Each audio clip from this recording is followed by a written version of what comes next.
తినడం కూడా ఓ పండగే. మొరాకో మరి మాకో? పూర్తి వివరాలకు చదవండి రేపటి సాక్షి దినపత్రిక. నమస్కారం. గొడ్లవల్లేరు ఇంజనీరింగ్ కాలేజీలో జరిగిన ఘటన వందల మంది ఆడపిల్లల ఆత్మ గౌరవాన్ని, రక్షణని ప్రమాదంలోకి నెట్టేసింది.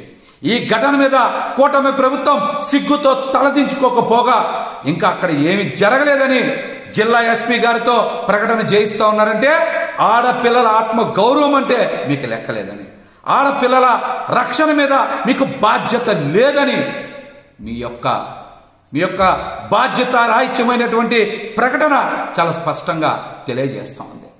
వందల మంది విద్యార్థులు నేటి నుంచి పెద్ద ఎత్తున ధర్నాలు చేస్తూ ఉంటే, నిరసన తెలియజేస్తూ ఉంటే ఏమీ జరగలేదని జిల్లా ఎస్పీ గారితో మీరు ప్రకటన జారీ చేయించారంటే ఇది ఎంత దుర్మార్గం. అంటే సామాన్య విద్యార్థులు అయితే మీ దృష్టిలో వాళ్ళ మీద బాధ్యత ఉండదా? సామాన్య విద్యార్థులు పోరాటం చేస్తే మీరు పట్టించుకోరా? సెలబ్రిటీ మహిళ హనీ ట్రాప్ చేస్తే కాదాంబరి కాత్యాయని మీద ఉన్న ప్రేమలో 1% కూడా మీకు వందల మంది విద్యార్థుల యొక్క ఆవేదన మీద లేదా? కాదాంబరి కాత్యాయని మీద మీకు అంత ప్రేమ ఏంటి?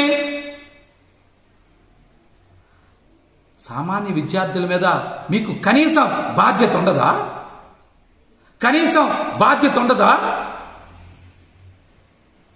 అన్యాయం ఎవరికి జరిగినా ఒకేలా స్పందించాలి. కాత్యాయని గారికి అన్యాయం జరిగితే విచారణ చేయండి. కానీ వందల మంది విద్యార్థులకు అన్యాయం జరిగితే స్పందించే తీరిదా?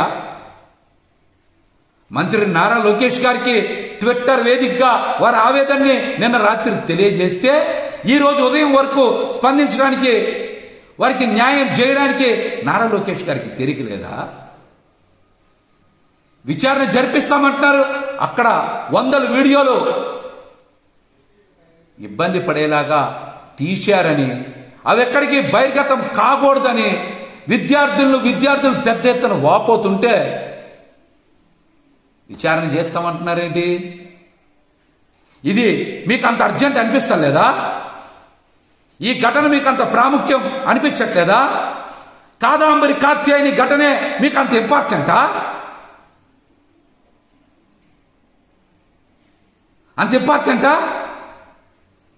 వందల మంది విద్యార్థులు జీవితంతో చెలగాటం జరుగుతూ ఉంటే స్పందించే తీరు ఇదా? శ్రావణ శుక్రవారం నాడు వందల మంది విద్యార్థుల ఆత్మ గౌరవం తిప్పతింటూ ఉంటే ప్రభుత్వం ఈ రకంగా స్పందించేది? ఈ ఘటనకి నైతిక బాధ్యత వహించి ఇంతవరకు సరైన రీతిలో స్పందించకుండా, విద్యార్థుల భద్రతని పట్టించుకోకుండా అలసత్వం ప్రదర్శించినటువంటి హోంశాఖ మంత్రి అనిత గారు ఈ ఘటనకు బాధ్యత వహిస్తూ తక్షణమే రాజీనామా చేయాలి. ఎవరైనా సరే. అదేవిధంగా పవన్ కళ్యాణ్ గారు కూడా అనేక సందర్భాల్లో ఎన్నికల ముందు మాట్లాడారు. ఆడపిల్లల వైపు కన్నెత్తి చూడాలంటే భయపడాలి ప్రభుత్వం వచ్చాక అన్నారు. ఈ రోజున మీరు చూస్తున్నారు, కూటమి ప్రభుత్వం వచ్చాక ఆడపిల్లల మీద ఎన్ని అగాత్యాలు జరిగాయో, ఎన్ని అత్యాచారాలు జరిగాయో. మతి స్థిమితం లేని ఆడపిల్లలను కూడా ఈ ప్రభుత్వంలో మరి కామాంధులు వదలటం లేదంటే వాళ్ళకి చట్టం మీద కాదు, ఈ ప్రభుత్వం ఏమీ చెయ్యదనేటువంటి ధైర్యం వచ్చేసింది. మీరు శిక్షించరనేటువంటి నమ్మకం వచ్చేసింది. అందుకనే ఇష్టానుసారం ఆడపిల్లల మీద అఘాయిత్యాలు, అత్యాచారాలు చేస్తూ ఉన్నారు. పిఠాపురంలో శ్రావణ శుక్రవారం నాడు అక్కడ పసుపు కుంకం చేరిచ్చారు కదా పవన్ కళ్యాణ్ గారు. మరి గుడ్డవల్లేరు ఘటన మీద మీరు ఎందుకు స్పందించలా? ఆడపిల్లలకు అండగా నిలబడరా మీరు?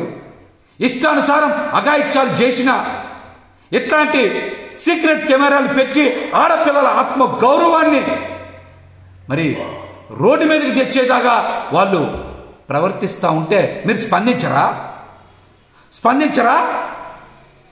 దీనికి కూడా మీరు స్పందించాలి, బాధ్యత వహించాలి. పదవి తీసుకొని మీరు అధికారాన్ని అనుభవించడం కాదు, బాధ్యతగా మీరు ఆడపిల్లలకి అండగా నిలబడకపోతే మిమ్మల్ని ఖచ్చితంగా ఈ రాష్ట్రంలో మహిళలందరూ కూడా బహిష్కరిస్తారని కూడా ఈ సందర్భంగా తెలియజేస్తున్నా. ముఖ్యంగా గుడ్లవల్లేరు జరిగినటువంటి ఘటన మీద రాష్ట్రంలో ఉండేటువంటి తల్లిదండ్రులు, మహిళలందరూ కూడా ఒక్కసారి బలంగా గొంతుకు వినిపించాలి. ఈ ప్రభుత్వం కళ్ళు తెరిచేలాగా మీరు నిరసన తెలియజేయాలి. లేకపోతే ఈ ప్రభుత్వంలో మహిళల మీద, విద్యార్థుల మీద, అదేవిధంగా యువతల మీద అఘాయిత్యాలు పెరిగిపోతాయని కూడా ఈ సందర్భంగా తెలియజేస్తున్నా. అదేవిధంగా జగన్మోహన్ రెడ్డి గారు కూడా మరి మహిళల రక్షణ కోసం దిశ చట్టం తెచ్చారు. దిశ పోలీస్ స్టేషన్ని ఏర్పాటు చేశారు. మీరేం చేశారు? మహిళల భద్రతని, ఆడపిల్లల భద్రతని గాలికి వదిలేసి జగన్మోహన్ రెడ్డి గారు తీసుకొచ్చినటువంటి దిశ పోలీస్ స్టేషన్ల పేరు మార్చి మహిళా పోలీస్ స్టేషన్లని పెడతా ఉన్నారు. ఇంతకన్నా మీరు చేసేది ఏమన్నా ఉందా? పేరు మారిస్తే మీకు పేరు వస్తుంది అనుకుంటే అది పొరపాటు అవుతుంది. జగన్మోహన్ రెడ్డి గారి లాగా మీరు కూడా మహిళల రక్షణ కోసం కట్టుదిట్టమైనటువంటి ఏర్పాట్లు చేయాలి. దిశ చట్టాన్ని కొనసాగించాలి. దిశ పోలీస్ స్టేషన్లని కొనసాగించాలి. అంతేగాని ఆడపిల్లల మీద అఘాయిత్యం చేసినటువంటి వాళ్ళ మీద ఎటువంటి చర్యలు తీసుకోకపోతే ఇటువంటి ఘటనలే జరుగుతాయి. కూటమి ప్రభుత్వం వచ్చాక ఇష్టానుసారం మహిళల మీద రెచ్చిపోతా ఉన్నారు, అఘాయిత్యాలు చేస్తూ ఉన్నారంటే ఈ ప్రభుత్వం యొక్క అలసత్వాన్ని రాష్ట్ర వ్యాప్తంగా ఉన్నటువంటి మహిళలు, తల్లిదండ్రులు అందరూ కూడా అర్థం చేసుకోవాలని కూడా ఈ సందర్భంగా నేనైతే విజ్ఞప్తి చేస్తా ఉన్నాను.